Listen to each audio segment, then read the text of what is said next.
마릴린 먼로는 어떤 잠옷을 입고 자느냐는 기자의 질문에 샤넬 넘버 5라고 대답했고 이후 샤넬의 인기는 급상하기 시작했습니다. 샤넬이 큰 인기를 끌게 된 요인 중 하나로 샤넬 넘버 5를 빼놓을 수 없습니다. 1921년 첫 선을 보인 이 향수는 100년 동안 많은 여성을 매료시켰고 여전히 향수계의 스터디셀러로 자리매김하고 있습니다. 이 향수는 조향사인 에르네스토 보가 만든 샤넬의 첫 향수로 처음 나왔을 때만 해도 여성들에게는 신선한 충격을 안겼습니다. 당시 향수는 한두 종류의 꽃만으로도 원료를 만들었기 때문에 향기가 쉽게 날아갔습니다. 향기를 지속해서 내기 위해서 많이 자주 뿌려야 하는 번거로움이 있었던 것이었죠. 하지만 샤넬 넘버 5는 장미와 자스민 등 80여 종의 다양한 꽃을 이용해 은은하면서도 지속적인 향기를 만들어냈습니다.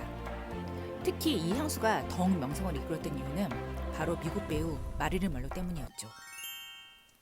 샤넬 창업자인 갸브리엘 샤넬은 1884년 프랑스 소메르의 한 빈민가에서 태어났습니다. 샤넬의 어머니는 그가 12살이 되던 해 세상을 떠났고 가난에 시달리는 아버지는 결국 그를 보육원으로 보냈습니다. 불우한 어린 시절을 보냈던 그는 보육원에서 바느질 등 의복에 관한 기술을 익혔고 성인이 된 직후 보육원을 나와 봉제 공장에 취직합니다. 하지만 봉제 공장만으로 돈을 벌기 턱에 부족했던 그는 밤에도 조그마한 술집 무대에 올라서 노래를 불렀습니다. 당시 샤넬은 오펜바흐가 작곡한 코코리코 등을 불렀는데 샤넬의 노래를 듣던 수집 손님들은 그에게 코코라는 애칭을 붙여주기도 했습니다. 이후 사람들은 자연스럽게 가브리엘 샤넬이라는 본명 대신 코코 샤넬이라는 별명으로 그를 불렀습니다. 그러던 중 샤넬은 영국인 재력가 아서 에드워드 카페를 만나 그의 도움으로 1910년 파리의 패션거리 탕봉과에서 샤넬 모드라는 가게를 차렸습니다. 당시 최고의 연극 배우였던 가브리엘 도르지아가 자신의 연극 멋진 친구들에서 샤넬의 모자를 착용하면서 그의 모자는 상류층 여성들로부터 큰 인기를 얻게 됩니다. 3년 후 샤넬은 모자 디자이너로서의 성공을 기반으로 해양 도시였던 도빌 지역에 최초의 부티크를 오픈합니다. 이곳에도 모자 위에 다양한 의상들을 채워주는데 특히 유명했던 것은 발목이 보이는 치마였습니다. 또한 제1차 세계대전이 발발하자 여성들은 전쟁과 함께 사라진 남성들을 대신해 일을 해야 했습니다. 이에 여성들은 화려한 장식이 어우러진 기존의 의복 스타일이 아닌 샤넬의 실용적이고 단순한 디자인의 매력을 느꼈습니다. 이후 샤넬은 얇고 가벼운 저지천을 활용해 투피스를 만들었고 이는 여성들로부터 좋은 반응을 얻었습니다. 샤넬은 여성이 자유롭게 거리로 활보할 수 있도록 땅에 끌렸던 드레스 치맛단을 무릎 정도로 과감히 쳐냈습니다. 여성들은 항상 한 속에 핸드백을 들고 다녀야 됐는데 샤넬은 최초로 핸드백에 체인끈을 달아 어깨에 멜 수 있도록 만들었습니다. 여성의 두 손이 자유로워지는 순간이었죠. 샤넬이 만든 옷은 여성들은 남성들은 한쪽 손에 바지 주머니를 찔러놓고 다른 쪽 손으로는 담배를 태웠습니다. 당연히 코르셋도 거부했죠. 허리, 가슴, 엉덩이 실루엣을 강조하지 않는 실용적인 블랙 드레스를 디자인했습니다.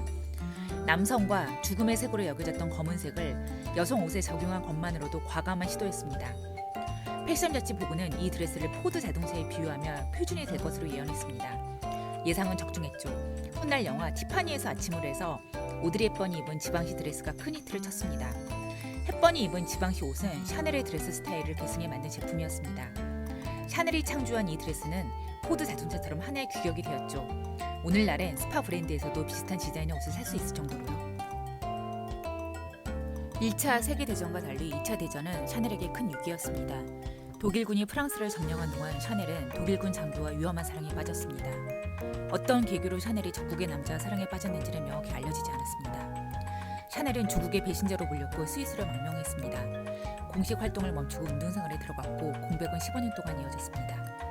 허무에 빠져있기보다는 차라리 실패하는 편이 더 낫다. 1954년 샤넬은 71살의 나이로 복귀했습니다. 프랑스인들의 샤넬을 향한 증오는 여전했고요. 전설적인 디자이너가 돌아왔지만 반응은 냉담했습니다. 샤넬에게 제2의 전성기를 안긴 국가는 미국이었습니다. 미국 고급 의류 상점들에서 샤넬의 옷을 대량으로 주문했습니다. 헐리우드 스타 배우들도 샤넬의 옷을 입었습니다. 당시 미국은 실용주의 노선을 채택해 강대국으로 돌아가는 중이었습니다. 그런 미국의 정신과 샤넬의 미니멀리즘 스타일은 잘 맞아떨어졌습니다. 그 뒤로 샤넬이라는 브랜드의 스토리는 우리가 아는 그대로입니다. 샤넬은 1971년 호텔룸에서 조용히 숨을 거두기 직전까지 화라산 같은 에너지를 내뿜으며 일했습니다. 그가 떠나고도 샤넬 브랜드 위상은 높아졌고 오늘날엔 연매출 10조 원이 넘는 글로벌 기업이 되었습니다. 코코 샤넬의 명언에 대해서 알아보겠습니다. 여자라면 두 가지를 갖춰야 한다. 품격 있고 매혹적일 것. 여자는 생물학적 나이가 아니라 자격에 걸맞은 나이를 갖는다. 패션 디자이너는 한 가지를 입고 산다. 자신이 만든 옷을 여성이 입는다는 것을.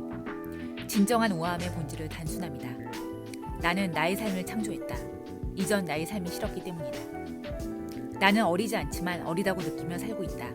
내가 나이 들었다고 느끼면 침대에 누워 영원히 잠들겠다. 패션은 변하지만 스타일은 영원하다. 다음 시간에 뵙겠습니다.